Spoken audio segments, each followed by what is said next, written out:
Halo semua, terima kasih sudah mengklik video ini dan selamat menonton alur cerita film hanya di channel Harlim Movie. Film dari Korea yang berjudul The Accidental Detective atau yang judul aslinya Tam Jong Deo Beginning tahun 2015 ini mengisahkan tentang seorang detektif swasta dan seorang polisi non-aktif yang menghadapi penurunan pangkat, bekerja sama melakukan investigasi kasus pembunuhan demi membantu seorang teman yang didakwa sebagai pelaku pembunuhan. Penasaran dengan alur ceritanya yang seru? Siapkan snack dan nyamankan posisi rebahan Anda, dan tanpa berlama-lama lagi, langsung kita menuju ke alur ceritanya.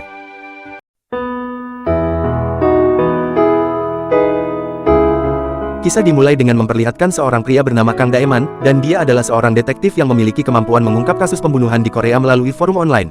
Pria ini memang terkenal di forum online karena kecerdasannya dalam menyelesaikan kasus-kasus rumit. Selain menjadi detektif, dia juga seorang ayah dan pemilik toko persewaan buku. Namun sayang, usahanya kini mulai bangkrut. Daeman tidak hanya menjaga toko buku saja, namun ia juga mengasuh anak-anaknya karena istrinya, Miok, selalu bekerja untuk memenuhi kebutuhan mereka. Miok bekerja keras untuk mendapatkan uang karena dia tahu bahwa Daeman tidak pandai menjalankan toko bukunya. Namun di sela-sela mengurus toko bukunya, Daeman terkadang sering menutup tokonya dan pergi ke kantor polisi. Meski bukan seorang detektif resmi, Daeman kerap membantu polisi dalam menyelidiki kasus-kasus pembunuhan yang sulit. Polisi di sana juga cukup familiar dengan Daeman karena kehebatan yang dimilikinya. Saat itu, di kantor polisi, seorang detektif bernama Lee Junsu dan seniornya, Detektif No, terlihat sedang menginterogasi seseorang yang terlibat dalam kasus pembakaran rumah mantan pacarnya. Di sisi lain, Daeman yang berada di kantor polisi, mendengar percakapan mereka dan langsung berkomentar bahwa bukan orang tersebut yang membakar rumah tersebut. Namun pembelaannya justru berujung pada dikeluarkannya dirinya karena dianggap mengganggu proses penyidikan dan menimbulkan keributan.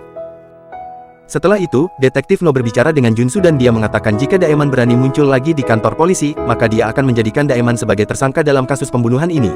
Setelah itu, Junsu bertemu Daeman di sebuah bar. Junsu memberitahu Daeman tentang risikonya jika dia terus ikut campur dalam penyelidikan polisi. Dalam pertemuan tersebut terungkap bahwa Daeman gagal menjadi polisi karena fisiknya yang lemah. Kegagalan Daeman menjadi polisi telah memicu obsesinya dalam menyelesaikan kasus kriminal. Setelah pertemuan singkat di bar, Junsu dan Daeman berpisah. Daeman pergi ke rumah temannya, Kim Yong-gyu. Sementara itu, Junsu bertemu Han Seo-yang, istri Kim Yong-gyu. Namun pertemuan ini dirahasiakan dari Yong-gyu. Pada pertemuan tersebut, Seo-yang memberikan sebuah amplop kepada Junsu tanpa sepengetahuan suaminya. Pagi harinya, Daeman bangun dan segera memeriksa notifikasi di ponselnya. Ada banyak panggilan tidak terjawab dari Miok, jadi dia melihat sekeliling dan menyadari bahwa dia ada di rumah Yong-gyu. Ia lalu mengemasi semua barangnya dan bergegas pulang. Namun ia langsung terhenti saat mendengar tangisan bayi Yong-gyu, dan tanpa sengaja ia melihat noda darah di lantai. Daeman mengikuti noda darah menuju kamar Seo-yang.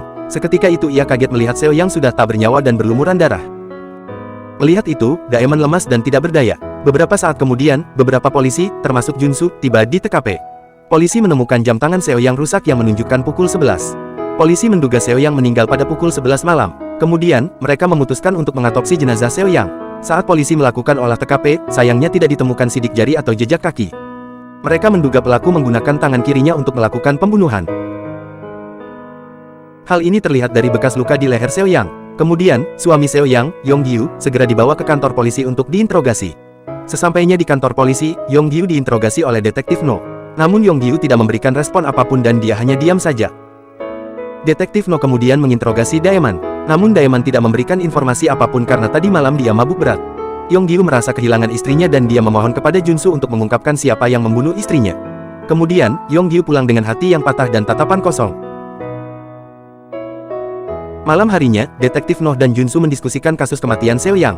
Dan pada saat yang sama, Daeman lewat untuk membeli susu untuk anaknya dan ikut menangani kasus tersebut.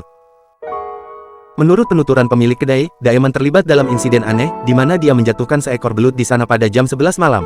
Kemudian pemilik toko tersebut berganti shift bersama istrinya pada jam 1 dini hari. Anehnya, mereka tidak tahu kapan Daeman meninggalkan kedai minuman, namun Daeman sempat mengingat pergantian shift karena masih ingat jaket yang dikenakan pemilik toko. Kemudian, Detektif No dan timnya mengunjungi lokasi otopsi, dan dokter menemukan sesuatu yang tidak biasa. Di belakang jam tangan Seo-yang, mereka menemukan noda darah, padahal tidak ada tanda-tanda darah mengalir di pergelangan tangannya. Hasil analisis otopsi menunjukkan perkiraan waktu kematian Seo-yang sekitar pukul 11, dan itu hanya selisih 5 menit pada jam tangan yang ditemukan. Kisah kemudian berubah ke toko buku Daeman, di mana saat itu dia sedang mengajari Geon-woo, putranya, untuk melayani pelanggan sementara Daeman akan menemui Junsu. Namun sayangnya, Junsu menolak ajakan bertemu dan dia meninggalkan Daeman tepat di pinggir jalan. Di rumah, Miok memberitahu Daeman bahwa semua orang di pasar sedang membicarakan pelaku pembunuhan Seo Yang. Menurut cerita tukang roti, tetangga Yonggyu melihat seseorang yang mencurigakan. Orang itu terlihat di depan apartemen Yonggyu ketika dia kembali dari pasar. Kemudian, kisah berpindah ke kantor polisi. Semua orang di sana menatap Junsu dengan serius ketika dia datang ke kantor. Kemudian, Junsu dibawa menuju ruang interogasi. Rupanya, Seo Yang telah membeli apartemen atas nama Junsu beberapa hari sebelum kejadian berdarah tersebut. Dan Seo Yang melakukannya tanpa sepengetahuan Yonggyu. Menurut keterangan Junsu, ia hanya ingin membantu Seo Yang secara finansial karena Yonggyu diketahui terlilit hutang. Meski tangannya diborgol, Junsu bersikeras tidak membunuh Seo Yang, dan kasus ini sudah memiliki bukti berupa pisau berlumuran darah yang digulung di baju Junsu di TKP.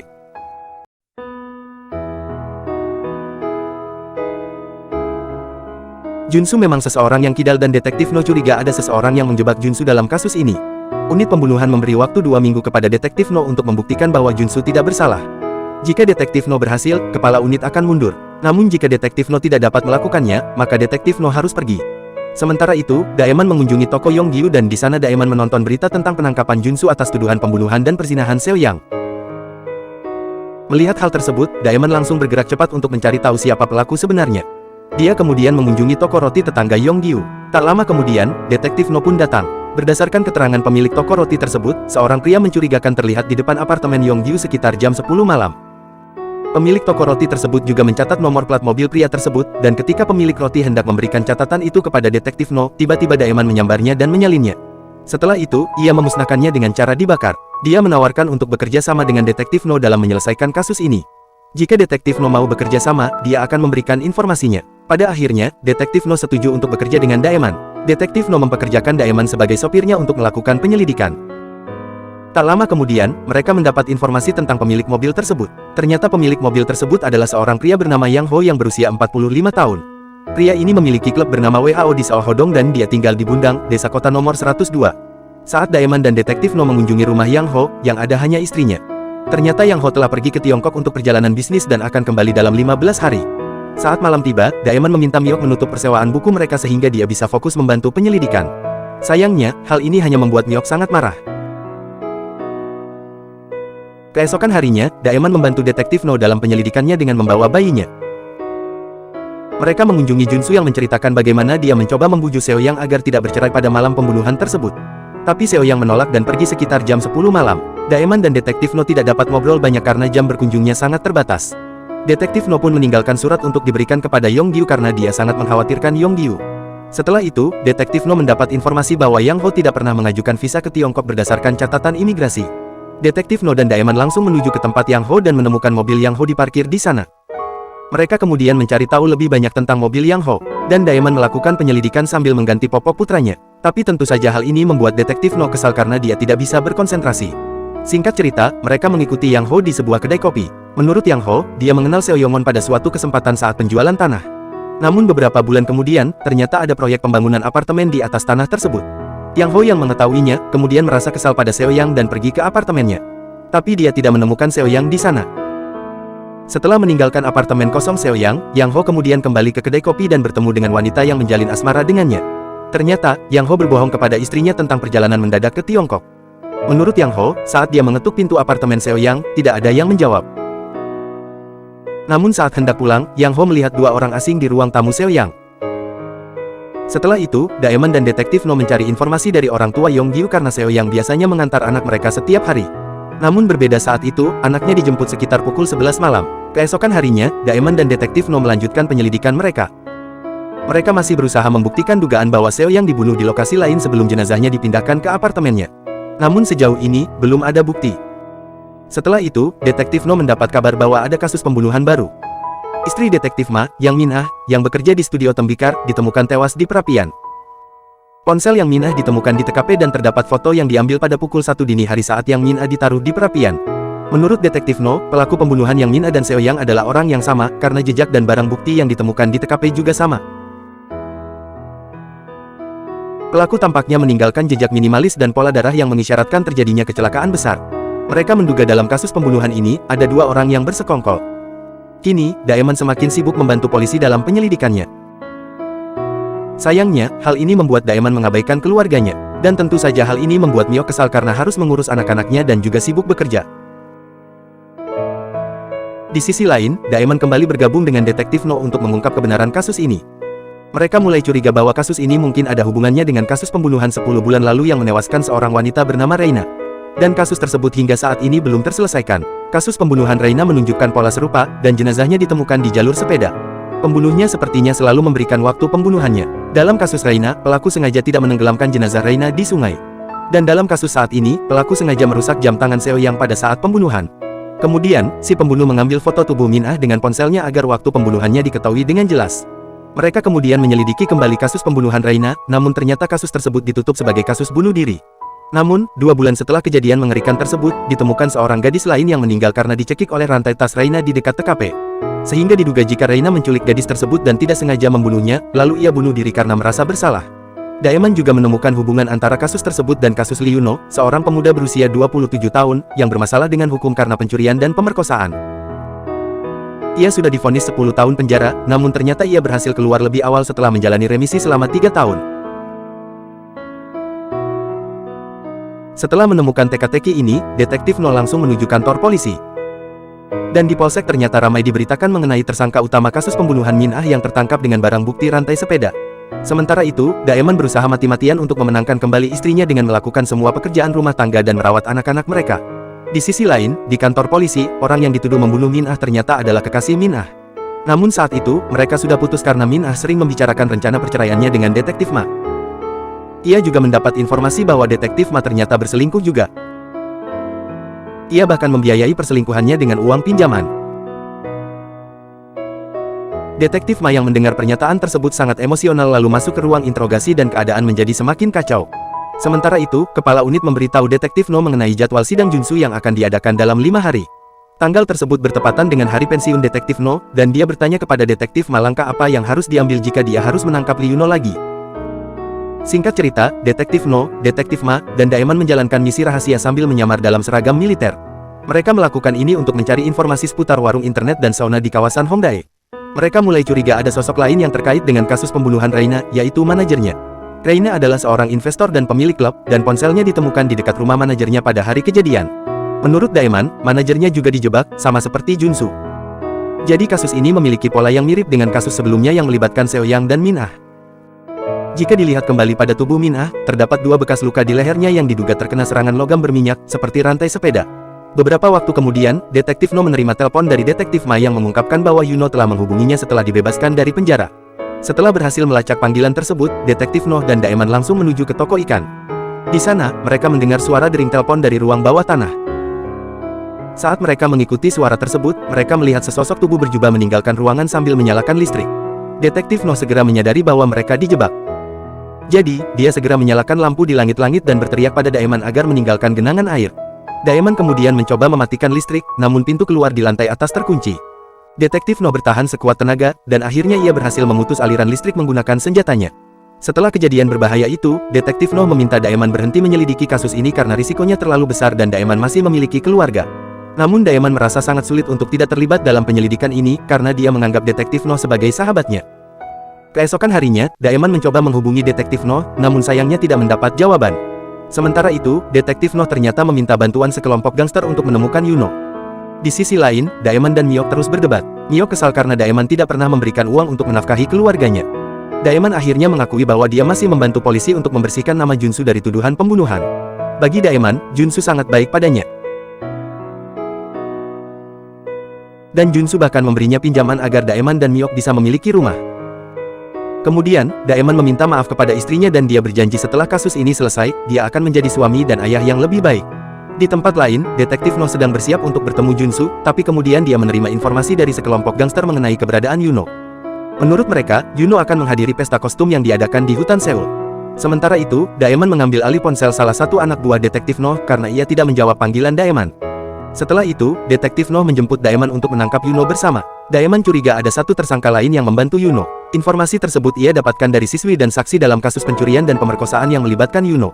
Daeman percaya bahwa pembunuh sebenarnya adalah Yuno dan mereka percaya bahwa orang yang memberikan informasi tentang keberadaan korban adalah polisi yang menangkap Yuno karena pencurian dan pemerkosaan, dan orang tersebut adalah Detektif Ma. 3 bulan telah berlalu sejak siswa tersebut dibunuh, Yuno dan Detektif Ma menjadi tersangka dalam kasus pembunuhan tragis Yang Jaecheon yang mengakibatkan kematian Reina. Hal ini terjadi ketika detektif Ma masih menjadi anggota aktif kepolisian. Dia bertemu Reina dalam kasus terkait perdagangan seksualitas ilegal. Selain itu, ia juga memiliki hubungan dengan keempat korban, di mana ia juga tinggal satu apartemen dengan Seo Yang, Min Ah, sang siswi, dan juga Reina.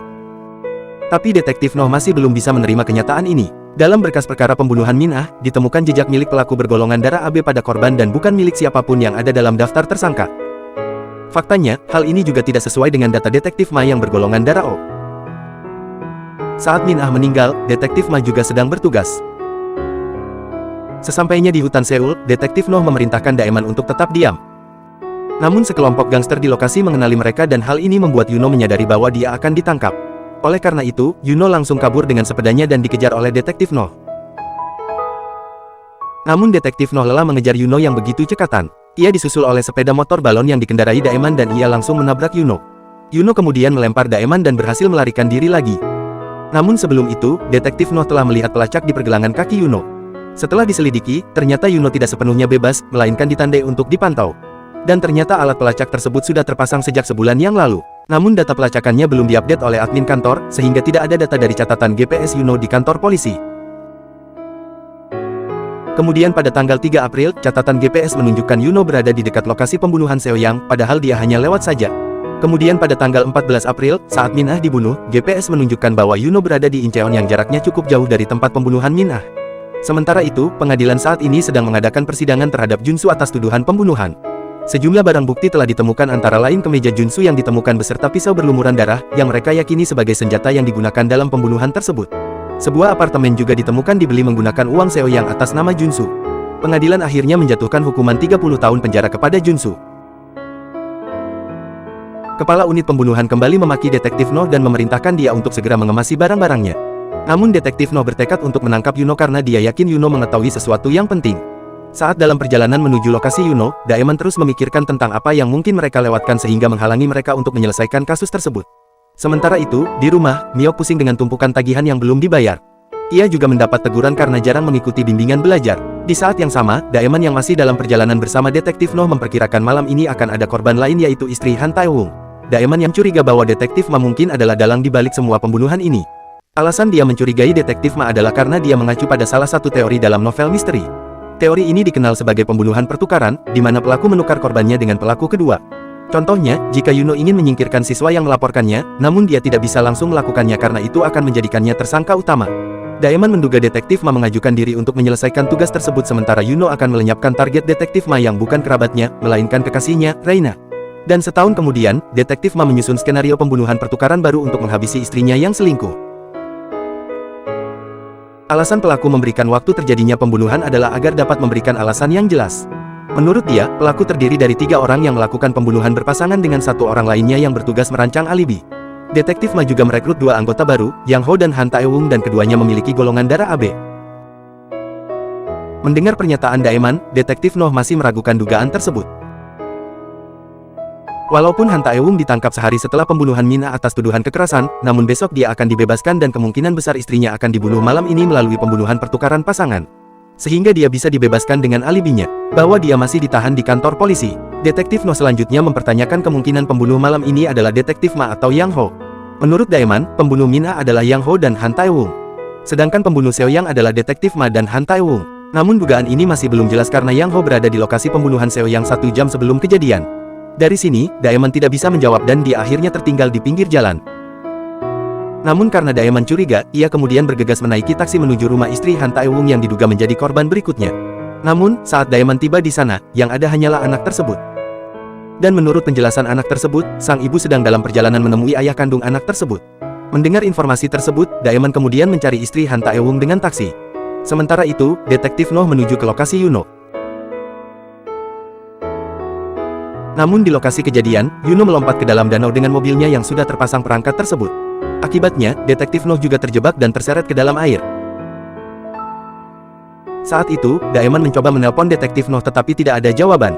Saat berada di danau, Yuno dan detektif Noh terus saling menyerang. Detektif Noh mendesak Yuno untuk mengungkap dalang di balik semua ini. Sementara itu di tempat lain, Daeman mengikuti istri Han Tae-woong hingga mereka tiba di sebuah gedung kosong. Di sana, ia menemukan si istri dalam keadaan tewas dan seperti terjatuh dari lantai atas gedung. Saat itu, Daeman akhirnya bertemu dengan para pembunuh. Mereka adalah detektif Ma dan Yong Diu. Kini terungkap bahwa pelaku lainnya ternyata adalah Yonggyu, dan bukan Yang Ho seperti dugaan sebelumnya. Yonggyu ternyata telah memanipulasi situasi untuk menciptakan alibi. Dan seperti dugaan Daeman, Detektif Ma dan Han Taewung lah yang membunuh Seo Yang. Dan yang membunuh Min-a adalah Han Taewung dan Yonggyu. Ternyata Detektif Ma mencoba mempengaruhi pikiran mereka dengan menyatakan bahwa mereka akan membunuh istri mereka sendiri karena perselingkuhan yang terjadi. Saat Yonggyu bersiap mengayunkan kapaknya, Daeman menghentikannya dan mencoba menghidupkannya kembali. Dan ternyata Detektif Ma berhasil menghasut Yonggyu untuk membunuh istrinya dengan menuduhnya berselingkuh dengan Junsu dan telah membelikan apartemen untuk mereka tinggali bersama. Faktanya, keseluruhan rencananya hanya untuk mengendalikan Yonggyu. Detektif Ma berhasil meyakinkan Yonggyu untuk tidak menceraikan istrinya, berniat mengambil alih aset Seo Yang sampai hutang Yonggyu lunas. Saat itu, Yonggyu masih tidak percaya dan akhirnya Daeman memberikan pesan bahwa Junsu pergi sebelum dia diserang oleh Detektif Ma dengan menggunakan tongkat golf. Dia mengungkapkan bahwa Junsu selalu mengkhawatirkan Yonggyu, sementara dia sendiri dijebak. Yonggyu akhirnya menyadari kebenaran ini dan mencoba menghentikan Detektif Ma membunuh Daeman. Beruntung Detektif Noh datang tepat waktu dan menyelamatkan Yonggyu dan Daeman yang hendak ditembak oleh Detektif Ma.